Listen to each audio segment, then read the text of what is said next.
RJD का मुकाबला करने वाला कोई पार्टी है बिहार में? बिहार का नंबर 1 पार्टी है ना जी, बकते रहिए जितना बकना है, उससे क्या होना जाना है आरजेडी को। जीतन राम मांझी जी को कोई नोटिस नहीं लेता बिहार में। वो एक बिहार के ऐसे नेता हो गए, उनका कभी जी भर नहीं सकता है, रूह को कभी उनको संतुष्टि नहीं मिल सकता है। तो उनका कि कहीं MLC बनाओ तो भाग जाओ, कहीं बेटा को मंत्री बनाओ तो भाग जाओ, कहीं फॉर्च्यूनर लेके भाग जाओ। तो वो एक उनका जो रूह है ना, सिर्फ भागने वाला, मतलब भगोड़ा रूह है उनका। अभी उत्तर प्रदेश में हिंदू मुस्लिम होगा, अभी वहाँ हिंदू बहुत जोर से खतरा में आने वाला। आपको इसी पे ही नहीं पता, जनसंख्या बिल तो अलग बात है। वहाँ का धीरे धीरे जो हिंदू है ना, 4 साल से खतरा से बाहर था, धीरे धीरे वो खतरा में आने वाला है। फिर से वहाँ दंगा का माहौल बनेगा। तो दंगाई पार्टी ही है। नीतीश कुमार के औकात है बीजेपी का विरोध करे के? उनके कुर्सी के चारों पौवा पर तो बैठल हैं। नीतीश जी ना आज बीजेपी के रहे ना जदयू के रहे, हो सके नीतीशों जी का कोई टाइम पार्टी से निष्कासित किया जा सकता है, ये भी सुनने में आ सकता है। तो इस पार्टी को RCP सिंह ने हैक कर लिया है। नीतीश जी का यहाँ कुछ नहीं चल रहा है। हम तो कह रहे हैं कि अभी लत्तम जुत्तम कुट्टम कुट्टी चालू हुआ है जदयू में। अभी आगे आगे देखिए होता है क्या। पूरा खेल अभी बाकी है। हो सके नीतीश जी को लतिया के कब भगाया जाए तो प्रमोद चंद्रवंशी है। कुर्मी ही हो कुर्मी हूँ, मतलब एक जाता एक जिला का सरकार चल रहा है बिहार में। मतलब आप कोई जात को उनको वोट नहीं देता जदयू को। जनता दरबार में पहला दिन एक महिला गुहार लगाने आई, उनका DM SP के मौजूदगी में चैन छीन लिया गया, चैन चोरी हो गया। तो ये जनता दरबार है कि चोरों का दरबार है, अपराधियों का दरबार है। बीजेपी से आधी सीट आई नीतीश जी की। तो तब नीतीश जी बोले, मीडिया में आके बयान दिए कि हम CM नहीं बनना चाहते थे। तो बीजेपी हमको ज़बरदस्ती CM का कुर्सी बनाई। आज बीजेपी वाले ही गाली दे रहे हैं, बीजेपी वाले ही कह रहे हैं कि अपराध हो रहा। तो कुर्सिया पर से उतार देगा बीजेपी वाला, तब समझ में आएगा कि बीजेपी हमको कह रहा है हटने के लिए। हिंदुस्तानी अवाम मोर्चा के राष्ट्रीय अध्यक्ष जीतन राम मांझी ने कहा है कि 2005 यानी RJD की जब सरकार थी, लालू यादव की सरकार थी, 2005 से पहले जो है वो हमको रूह कांप जाता था। 2005 की बातें, 2005 से पहले की बातें याद आ जाती हैं, यानी RJD की सरकार याद आ जाती है। तो हमारे साथ RJD के नेता हैं प्रेम यादव। देखिए, जीतन राम मांझी का जो रूह है ना, अब RSS की गोदी में चला गया है। और उनका जो रूह है ना कि हर एक घाट पे पहुंच जा चुका है पहले ही से। कभी कांग्रेस में रहे, RJD में रहे, मंत्री बने, तो उस समय उनका रूह नहीं कामता था। आज उनको RSS को खुश करना है, बीजेपी को खुश करना है। उनको भी RCP सिंह जी की तरह चाहत है कि हम केंद्र में मंत्री बने, कहीं का राज्यपाल बने। तो बेचारा बॉन्ड संड बयान दे रहे हैं। और जीतन राम मांझी जी को कोई नोटिस नहीं लेता बिहार में। वो एक बिहार के ऐसे नेता हो गए, उनका कभी जी भर नहीं सकता है, रूह को कभी उनको संतुष्टि नहीं मिल सकता है। तो उनका कि कहीं MLC बनाओ तो भाग जाओ, कहीं बेटा को मंत्री बनाओ तो भाग जाओ, कहीं फॉर्च्यूनर लेके भाग जाओ। तो वो एक उनका जो रूह है ना, सिर्फ भागने वाला, मतलब भगोड़ा रूह है उनका। यानी आपकी सरकार ऐसी थी RJD की 2005 से पहले। जीतन राम मांझी साहब कह रहे हैं कि रूह कांप जाता था, यानी कितना खराब सरकार। तो वो हमारे पार्टी से विधायक क्यों बने थे उस समय? उनको पार्टी में विधायक नहीं ना बनना चाहिए था। जब उनको रूह कांप रहा था तो लालू जी इसमें उनको मिनिस्टर बनवाए, कांग्रेस में रहें, जनता दल में रहें, तो उस समय रूह नहीं उनका कांप रहा था। 1990 से पहले नहीं पूछे कि जब कुर्सी पर कोई नहीं बैठे देता था और सीढ़ी पर से ढकेल कर भगा देता था और चौकी पर नहीं बैठने देता था, उसमें रूह मर गया था जीतन राम मांझी जी का। तो जीतन राम मांझी जी को कोई नोटिस लेने वाले बिहार में कोई नेता नहीं है। अभी तो 2-3 उनका विधायक है ना, कब कखनी बीजेपी में विलय हो जाएगा, जदयू में विलय हो जाएगा, चाहे RJD में विलय हो जाएगा, उसका कोई ठीक नहीं। उनका तो अपना घर ठीके से नहीं चल रहा। वो RJD का क्या देगा? RJD का मुकाबला करने वाला कोई पार्टी है बिहार में? बिहार का नंबर 1 पार्टी है ना जी, बकते रहिए जितना बकना है, उससे क्या होना जाना है RJD को। अच्छा, दूसरा सवाल हमारा ये है कि उत्तर प्रदेश में मंत्री जी हैं, मुख्यमंत्री साहब हैं योगी आदित्यनाथ। उन्होंने जनसंख्या नियंत्रण जो है कानून बनाया है। उसमें कहा गया कि अगर 2 से अधिक बच्चे अगर कोई पैदा करते हैं तो उनको किसी प्रकार का सरकारी लाभ नहीं मिला, सब्सिडी नहीं मिलेगा और सरकारी नौकरी से भी वंचित कर दिया जाएगा, इलेक्शन लड़ने से भी वंचित कर दिया जाएगा। देखिए, ये अगर बिल लाना था योगी जी का, तो इस बिल का सभी लोग स्वागत करते। पहले केंद्र में इसको लागू किया जाता या फिर केंद्र में लाया जाता और उसका चुनाव से बहुत पहले लाया जाता। तो अभी ये चुनाव का जिन है। अभी उत्तर प्रदेश में आतंकवादी पकड़े जाएंगे, अभी उत्तर प्रदेश में हिंदू मुस्लिम होगा, अभी वहाँ हिंदू बहुत जोर से खतरा में आने वाला। आपको इसी पे ही नहीं पता, जनसंख्या बिल तो अलग बात है। वहाँ का धीरे धीरे जो हिंदू है ना, 4 साल से खतरा से बाहर था, धीरे धीरे वो खतरा में आने वाला है।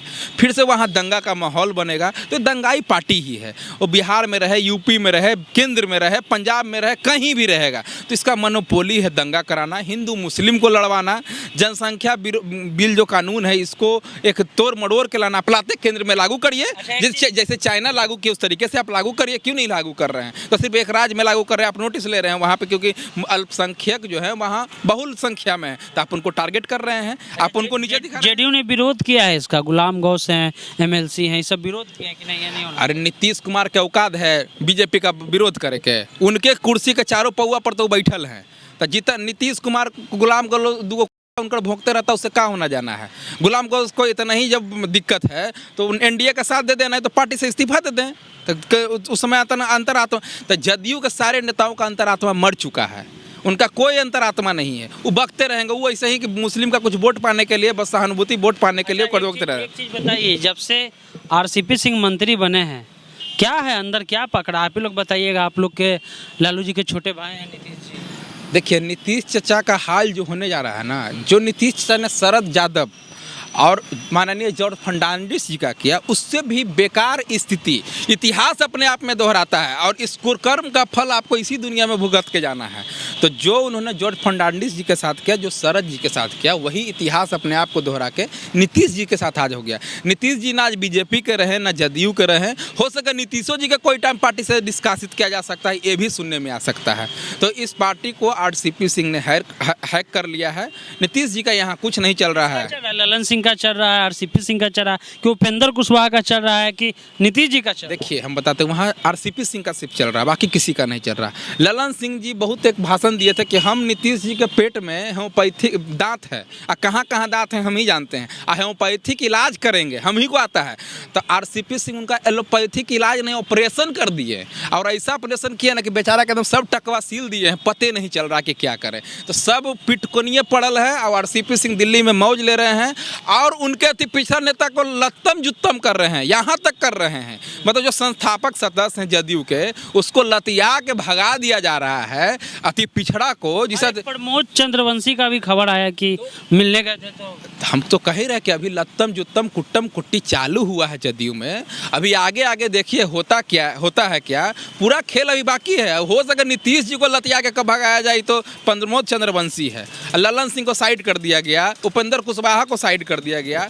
तो आप आरसीपी नीतीश जी तो थोड़ा मोड़ा कुछ पूछते भी होंगे, आरसीपी सिंह नौकरशाह हैं, वो डिक्टेटरशिप में अपना राजनीति करेंगे, वो किसी से पूछने वाले नहीं है। अपने बनना था, मंत्री बन गए, कहे ना किसी और को बना दिए। कुर्मी ही हो कुर्मी हूँ, मतलब एक जात एक जिला का सरकार चल रहा है बिहार में, मतलब आप कोई जात को उनको वोट नहीं देता है जदयू को। आज तो माननीय मुख्यमंत्री साहब ने जनता दरबार भी लगाया है। जनता दरबार में पहला दिन एक महिला गुहार लगाने आई, उनका डीएम एसपी के मौजूदगी में चैन छीन लिया गया, चैन चोरी हो गया। तो ये जनता दरबार है कि चोरों का दरबार है, अपराधियों का दरबार है। आप इससे खुद समझिए कि बिहार की स्थिति ये है कि सीएम की उपस्थिति में, डीएम की उपस्थिति में और एसपी के उपस्थिति में एक महिला जो गुहार लगाने आती है, बेचारी ऑलरेडी वो उत्पीड़न का शिकार हो चुकी है, उसको अब तो एक केस और जाना करना पड़ेगा। किस पे केस करेगा? डीएम पे एसपी करेगा, केस करेगा कि नीतीश कुमार जी पे केस करेगा? कोई किस पे चैन छीनने का केस करेगा? तो आप खुद सोचिए कि जनता दरबार में जब चोरी हो रहा है, इतना जोरों शोर से तैयारी चल रही थी, इतना पैसा खर्चा करके जनता दरबार के लिए जगह बनाया गया, वहाँ ये स्थिति है, तो बताइए और क्या स्थिति हो सकता है बिहार में? और आज छपी थी कि मुजफ्फरपुर के सांसद हैं कैप्टन अजय निषाद, उन्होंने कहा कि बिहार में लॉ एंड ऑर्डर जो है वो सही नहीं है, तो बीजेपी से सांसद है और बीजेपी ही नीतीश कुमार पर हमला बोल। देखिए, नीतीश जिस समय इलेक्शन हुआ और बीजेपी से आधी सीट आई नीतीश कुमार की, नीतीश जी की, तो तब नीतीश जी बोले, मीडिया में आके बयान दिए कि हम सीएम नहीं बनना चाहते थे। तो बीजेपी हमको ज़बरदस्ती सीएम का कुर्सी बनाई। आज बीजेपी वाले ही गाली दे रहे हैं, बीजेपी वाले ही कह रहे हैं कि अपराध हो रहा, तो कुर्सियाँ पर से उतार देगा बीजेपी वाला, तब समझ में आएगा कि बीजेपी हमको कह रहा है हटने के लिए।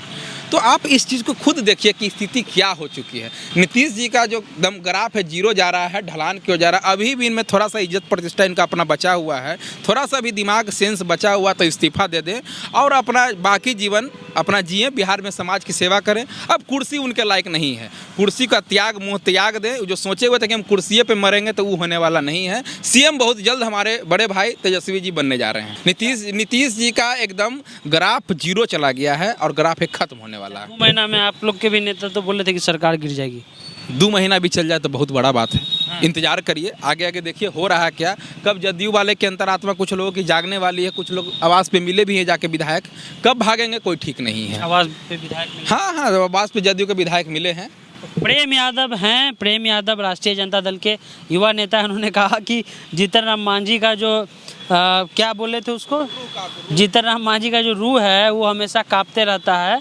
और इन्होंने नीतीश कुमार पर भी प्रहार किया और साथ में ये भी बताया कि जिस प्रकार से अंदर कला चल रही है जेडीयू के अंदर, खास करके आरसीपी सिंह, ललन सिंह और उपेंद्र कुशवाहा में, उस पर भी इन्होंने बात रखी। वीडियो कैसा लगा?